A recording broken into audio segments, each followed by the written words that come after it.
तो कैसे हैं आप सब भैया। आज मैं फिर से एक बार और बातें करने जा रहा हूँ इंडियन बाबाओं के बारे में। इंडिया के बाबा के कुछ ऐसे ऐसे चमत्कारी खेल और कुछ असली बेशरम तरीकों से झाड़ फूक, जिसे देखने के बाद आपको इन बाबाओं को देखकर यही बोलने का मन करेगा। अभी मैं गाली नहीं दे सकता। नहीं, गाली नहीं देना। फैमिली देखती है, वरना मैं ऐसे गाली दूं, ऐसे गाली दूं ना, जिंदगी भर याद रखें ये। तो आओ यार वीडियो शुरू करते हैं अश्लील ठरकी और सिग्मा मेल बाबाओं के साथ। हे प्रभु, हे हरि राम कृष्ण जगन्नाथ प्रेमानंद, ये क्या हुआ? बिजली चमकी लिपट गए हम। अरे गॉड, 19-20 का ही तो फर्क है बस। बस यही तो करते हैं हमारे यहाँ के बाबा लोग, झाड़ फूक के नाम पर बड़े ही बेशर्मी के साथ रोमांस की तैयारी। नहीं यार तुम लोग खुद ही बताओ कि यहाँ क्या हो रहा है। बिजली चमकी लिपट गए हम। और भैया मजे की बात तो ये है कि यहाँ की पब्लिक भी इस बाबा की मुजरे को पसंद कर रही। अच्छा, आज इंटरनेट पे डाल के वायरल कर दूंगा। और ये भाई साहब तो कतई सीरियसली वीडियो रिकॉर्ड भी कर रहे हैं। क्या ही झाड़ फूक किया जा रहा है, आज तो पूरा पैसा वसूल हो गया।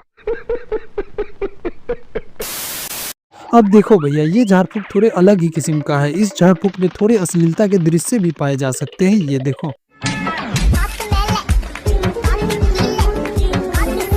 इस झाड़ फूक को आम शब्दों में आंखों में धूल झोंककर पैसे कमाना कहते हैं। अच्छा। दरअसल ये जोल्टिस बाज बाबा इस सीन में इन मोहतरमा के टांगों को ठीक कर रहे थे, लेकिन ये बाबा झाड़ फूक के नाम पे कभी पियानो बजा रहे हैं तो कभी मजे करने की कोशिश कर रहे हैं।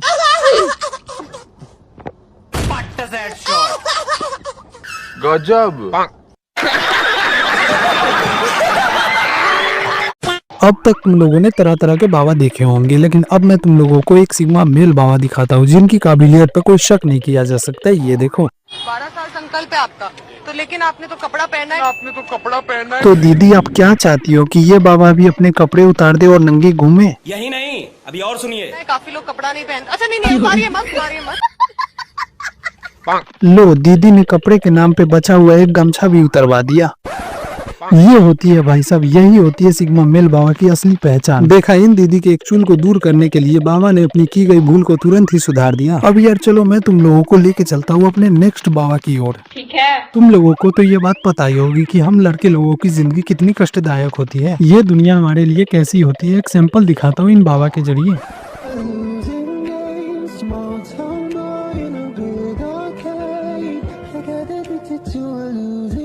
लेकिन भैया कहानी में ट्विस्ट तो तब आता है जब हम लड़के लोगों की बारी आती है। ये देखो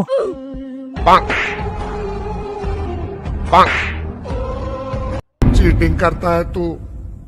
देखा यही होता है हम लड़के लोगों के साथ। लड़की के साथ रोमांस किया जाता है और हम लड़के लोगों के साथ एक्शन। नहीं यार ये बाबा इस लड़की के साथ कितने प्यार मोहब्बत से झाड़ फूक किए जा रहे हैं और हम लड़कों को चाटा मारा जा रहा है। बताओ यार कैसे इन बाबा ने इस बच्चे को चाटा मार डाला। अब यार मैं तुम लोगों को मोस्ट पॉपुलर बाबा अनिरुद्ध आचार्य जी से मिलवाता हूँ, जिनको आज के डेट में मीम स्टार भी कहा जाता है। आज के डेट में इनको पब्लिक इतना प्यार करती है कि इनके लिए रोमांटिक गाना भी गाने लगती है। ये देखो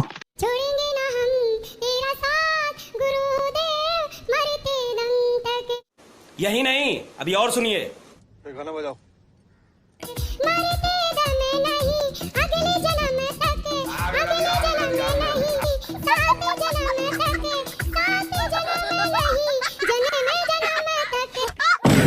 इनकी पॉपुलैरिटी इतनी है कि लोग इनको भगवान समझते हैं। मैं तुम लोगों को एक लाइव एग्जांपल दिखाता हूँ इनके ऊपर अंधविश्वास करने वाले भक्तों के जरिए। ये देखो रिक्वेस्ट है कि मैं धोती कुर्ता पहनना चाहता हूँ, तो पहले आपके बदन का वस्त्र को धोती कुर्ता चाहिए मुझे, और मैं नया लाया हूँ। आपको शिष्य के रूप में आपको गुरु दक्षिणा देना चाहता हूँ। इस बंदे की भूतियापा देखकर इसकी बीवी भी इसके ऊपर हंसी जा रही है।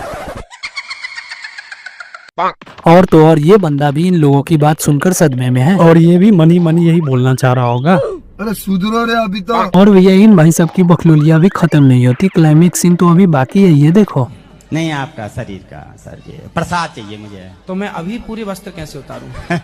यही नहीं, अभी और सुनिए। तो आपको जो आप लाए हैं उसी को हम स्पर्श कर लेंगे, फिर आप ले लेना। सब कुछ नॉर्मल चल रहा होता है, लेकिन हमारी इंडियन पब्लिक इतनी मासूम होती है कि ये भाई साहब प्रसाद लेने के चक्कर में गुरु जी की ले लेते हैं। ये देखो फिर आप हमारा गमछा ले लीजिए, आप अपना गमछा दे देना। अभी अंदर बैठो, अभी मिलते हैं। ले आओ, ले आओ आपका गमछा ले आओ। और सर जी एक बात बताइए, आप आप हैं कौन? ये बात सुन के गुरुजी भी सदमे में चले गए होंगे और इनके मुंह से सिर्फ एक ही शब्द निकलेगी, खुदा ये किस नस्ल का बहन जोड़ा है। अगला एपिसोड। श्री रामचंद्र जी के मामा जी का क्या नाम है? इस बच्चे ने बहुत ही अच्छा क्वेश्चन पूछा होता है, लेकिन अपने गुरुजी को इस क्वेश्चन का जवाब मालूम नहीं होता है, तो ये बच्चे के साथ ही झोल झपाटा कर देते हैं। ये देखो। मामा जी से कोई काम था आपका? अरे गुरुजी, इस बच्चे को मामा जी से कोई काम नहीं था, बस उनकी नाम जानने की लालसा थी। ये जाने की मुझे लालसा थी। बेटा, कौशल्या माँ की जो भाई थे उनके पिता का नाम तो आया है कौशल, उनके भाई का नाम कहीं शास्त्रों में आया नहीं है। अच्छा, तो क्यों नहीं आया गुरुजी? क्योंकि शास्त्रों में उन्हीं का नाम लिया जाता है जिनसे आगे कुछ चर्चा चले, आगे कुछ बात बने। लेकिन गुरुजी, आपकी बातें तो बिल्कुल नहीं है। जब मैंने आपकी बातों को गौर किया और गूगल किया तो मामा जी का नाम तो शास्त्रों में आया है, और तो और उनके मामा जी का नाम भी बताया है। आपकी बातें महाराज तर्क संगत बिल्कुल नहीं है। और तो भैया गुरुजी अपने किए गए लोचा पे भी पोछा मारते हैं। ये देखो। जिनके नाम अब जैसे शकुनी मामा, कंस मामा, ये खलनायक थे तो उनका नाम तो आ गया। राम जी के मामा बड़े सीधे सरल थे तो नाम नहीं आया। शाबाश, इसे कहते हैं लोचा पे पोछा मारना। बताओ किस कदर अपनी भोली भाली पब्लिक को भूतिया बना रहे हैं। गुरुजी के हिसाब से मामा जी का नाम क्यों नहीं आया, जरा आप लोग खुद ही देखो। अर्थात उनके नाम की जरूरत ही नहीं पड़ी ना किसी को, इसलिए नाम शास्त्रों में नहीं आया, इसलिए बताना बड़ा कठिन है। क्या रहा है सच्ची में? नाम शास्त्रों में नहीं आया, इसलिए बताना बड़ा कठिन है। यार तुम लोग क्या सोच रहे हो मुझे नहीं पता, लेकिन मैं ये सोच रहा हूँ कि हमारे इंडिया में कितने मासूम लोग रहते हैं जिनको आराम से ये महाराज जी पागल बना रहे हैं, और तो और अपने गुरुजी एग्जाम्पल भी दे रहे हैं। भाई साहब, अब मैं नहीं देख सकता इन लोगों की बकलोलिया को। वीडियो अच्छी लगे तो लाइक करो, शेयर करो, कमेंट करो, और चैनल पे नए हो तो सब्सक्राइब करो। मिलते हैं नेक्स्ट वीडियो में, तब तक के लिए बाय बाय।